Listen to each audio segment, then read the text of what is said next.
യുജീസ് കിച്ചണിലേക്ക് എല്ലാവർക്കും സ്വാഗതം. നമ്മളുടെ ഫ്രൂട്ട് സലാഡാണ് ഇന്ന് തയ്യാറാക്കുന്നത്. ഫ്രൂട്ട് സലാഡിന് എത്ര ഫ്രൂട്ട്സ് വേണമെന്നുള്ളതല്ല, നമുക്കിഷ്ടമുള്ള എത്ര ഫ്രൂട്ട്സ് വേണമെങ്കിലും ഇതിൽ നമുക്ക് ആഡ് ചെയ്യാവുന്നതാണ്. ഇതിൽ ചേർക്കുന്ന മസാലയ്ക്കാണ് ഫ്രൂട്ട് സലാഡിന് ടേസ്റ്റ് എന്ന് പറയുന്നത്. അപ്പോൾ ഈ മസാല ചേർത്ത് നമ്മൾ തയ്യാറാക്കുന്നത് കൊണ്ടാണ് ഫ്രൂട്ട് സലാഡ് എന്ന് തന്നെ പറയുന്നത്. അല്ലെങ്കിൽ വെറുതെ ഫ്രൂട്ട്സ് കട്ട് ചെയ്ത് ഇടുന്നത് കൊണ്ട് ആയിട്ടില്ല.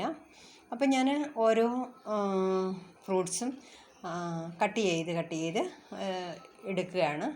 എൻ്റെ അടുക്ക് ഒരു 5-6 വെറൈറ്റി ഫ്രൂട്ട്സ് ഉണ്ട് ഇപ്പം. അപ്പോൾ ഞാൻ കുറച്ച് കോണും കൂടെ ചേർക്കുന്നുണ്ട്. കോൺ കുറച്ച് അടർത്തി എടുക്കുന്നുണ്ട് ഇതിൻ്റെ അകത്തുനിന്ന്. കോൺ അത് പച്ചയോടെ തന്നെ, നല്ല സ്വീറ്റ് കോണാണ്, പച്ചയോടെ തന്നെ നമുക്ക് ചേർത്ത് കൊടുക്കാം. അപ്പോൾ ഞാൻ പ്ലേറ്റിലേക്ക് കട്ട് ചെയ്തതായ എല്ലാം ചേർത്ത് കൊടുത്തിട്ടുണ്ട്. അപ്പോൾ ഈ പ്ലേറ്റിൽ ഇട്ട് നമുക്ക് മസാല ഫില്ല് ചെയ്യാൻ കുറച്ച് ബുദ്ധിമുട്ടുണ്ട്. കുറച്ച് മുന്തിരിങ്ങയും കൂടി ചേർത്ത് കൊടുക്കുകയാണ്. അപ്പോൾ മുന്തിരിങ്ങയും ചേർത്ത് കൊടുത്തിട്ടുണ്ട്. ഇനി ആവശ്യമില്ല.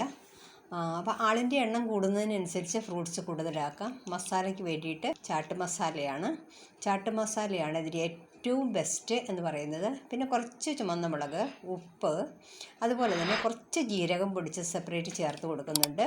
അതിൻ്റെ കൂടത്തേക്കിടെ ബ്ലാക്ക് സാൾട്ട് എന്ന് പറയുന്ന അതും കൂടെ ചേർത്ത് കൊടുത്തിട്ടുണ്ട്, ഒരല്പം ടേസ്റ്റിന് വേണ്ടിയിട്ട്. ഇനി ഈ മസാലകളെല്ലാം കൂടി ഒന്ന് മിക്സ് ചെയ്യണം. അപ്പോൾ ഈ മിക്സ് ചെയ്യത്തിലാണ് ശരിക്കും പറഞ്ഞാൽ ചാട്ട് മസാല കുട്ടികൾക്ക് കഴിക്കാനായിട്ടുള്ള ടേസ്റ്റ് എന്ന് പറയുന്നത്. അപ്പോൾ ചാട്ട് മസാലയും കൂടി ചേർത്ത് കഴിഞ്ഞേച്ച് നമുക്കൊന്ന് ഇളക്കി ഇതിനെ മിക്സ് ആക്കണം, അത്ര മാത്രമേ ഉള്ളൂ.